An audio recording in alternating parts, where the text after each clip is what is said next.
Well, hello and welcome back. So, today we're going to be exploring the idea of math versus drama.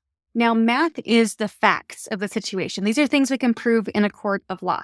These are all neutral, okay? That's the math. The drama is whatever we're choosing to make the math mean. It's our thoughts and ideas and opinions or beliefs around the math, around the facts. So, let me introduce this idea by talking about actual math. When I was growing up, like most children on the earth, I had math homework. And I wouldn't say that I was terrible with math, but I did have a lot of drama around math. So, for example, I told myself that math is too hard, that story problems are impossible and they just can't be done. But the truth is that math is just math.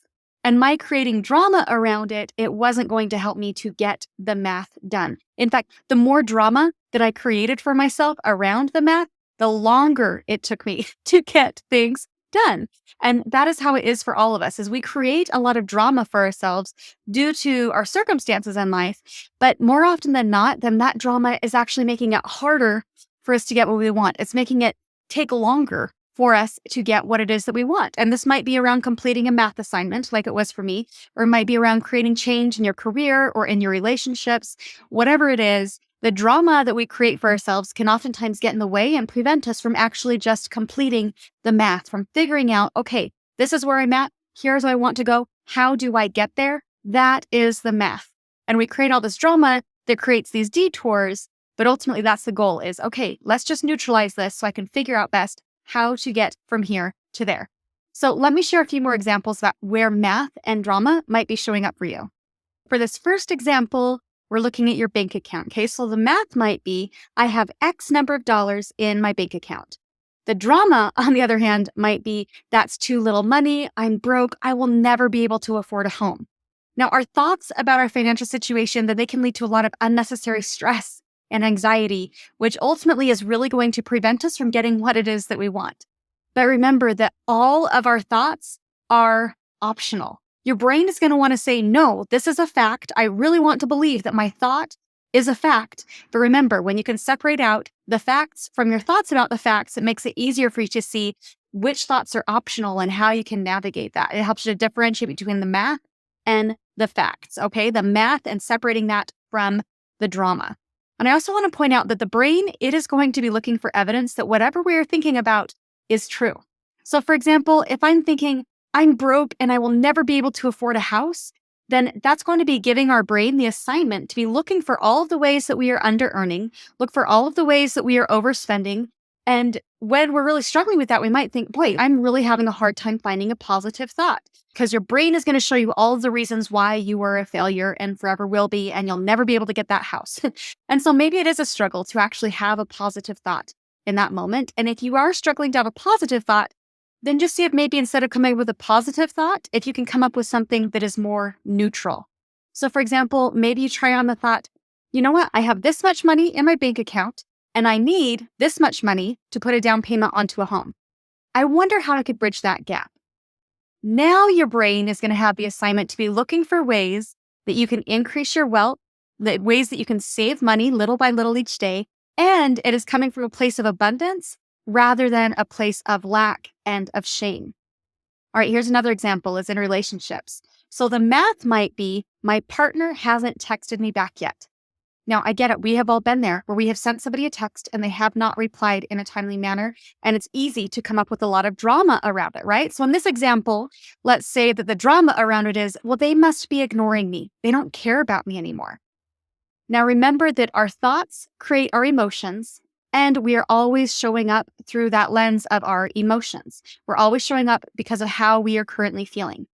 So think for a moment. If you're thinking they must be ignoring me and they don't care about me, what emotions is that going to create for you? And how are you going to show up through those emotions?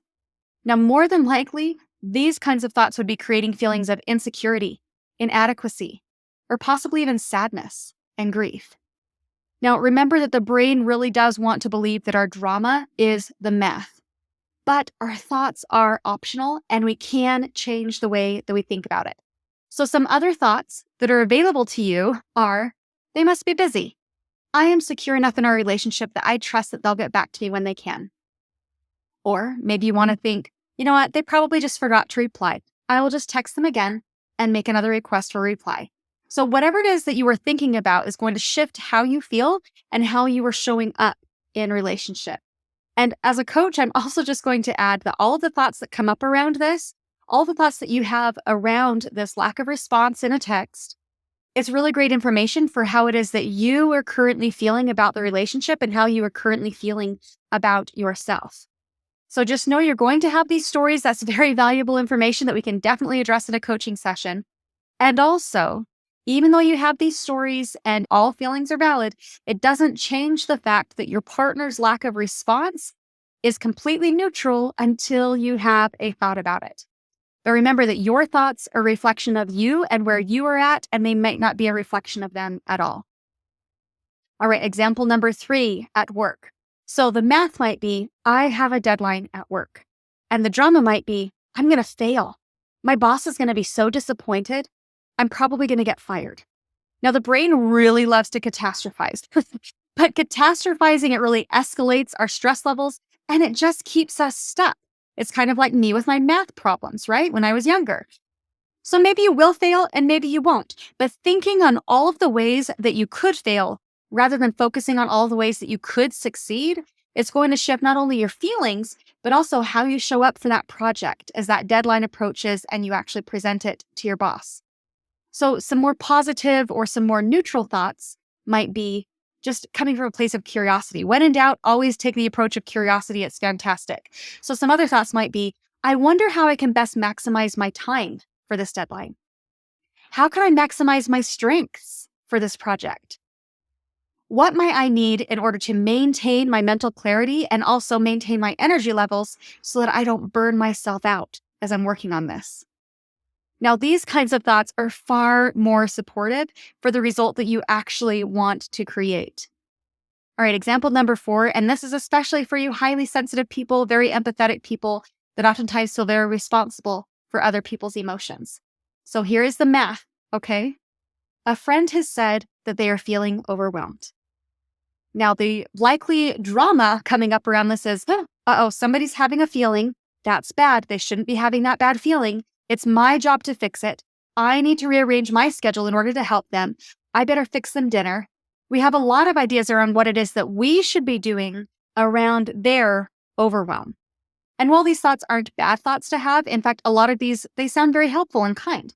And also, check in with your motives, check in with your own emotional compass and see what is coming up for you. For example, are you feeling overwhelmed by their overwhelm? So you're trying to manage their overwhelm in an attempt to make you feel better? If so, just kind of check in with yourself about, okay, what other ways could I manage my overwhelm around their overwhelm? Are you maybe feeling inadequate and equating your ability to help other people with your own self-worth? Are you genuinely wanting to help them? There are really no wrong answers here, but just be really aware of what is coming up for you. Because again, whatever thoughts we attach to it is going to impact how we think and how we feel and how we show up. So if we burn ourselves out in an effort to prevent someone else from being burned out, we haven't actually solved the problem. We've just shifted it. We have made their burnout our burnout, but the burnout still exists. So also notice that the only math that actually happened here is somebody said that they had a feeling. Our friend said they were feeling overwhelmed. They did not actually ask for help. We have assumed that they've wanted our help, and we have assumed that they want help in a very specific way. Okay? So maybe they actually just want a friend to listen to them and actually encourage them on their journey. Or maybe they want a sounding board to help them to find ways that they can resolve their own overwhelm so that they can better manage it and prevent burnout in the future. So really what has happened in this situation is we have just assigned a significant amount of meaning to our friends saying that they're feeling overwhelmed. So slow it down, identify what your story is, and see what it is that that story is creating for you. Maybe you do want to just genuinely show up in love and support and do some nice things for them. If so, that's fantastic. But still just check in with your motives and see what's coming up for you.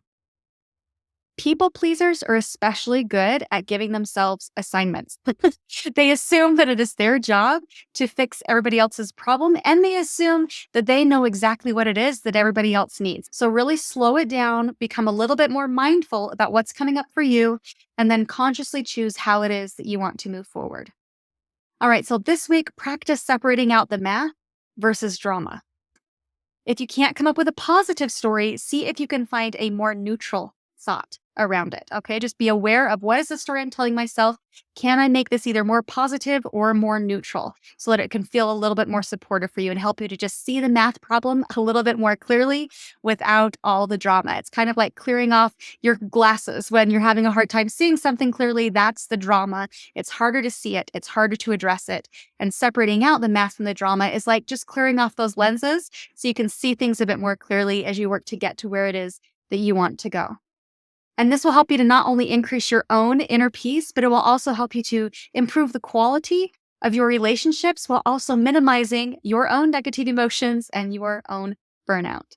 Now, I have worked with many people who have told me that as they've gotten into coaching, they have realized that they are really, really good storytellers and they have a story for everything that's going on in their lives.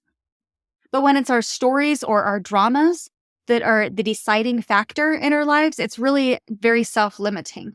And so acknowledging that, okay, that's drama. I'm going to set that aside and I'm going to focus on the math. Then that's taking more control of your life and actually moving forward more productively. So if you recognize that you are a storyteller and you would like some support learning how to navigate that, come and work with me. I am filling up my summer schedule and I would love to work with you.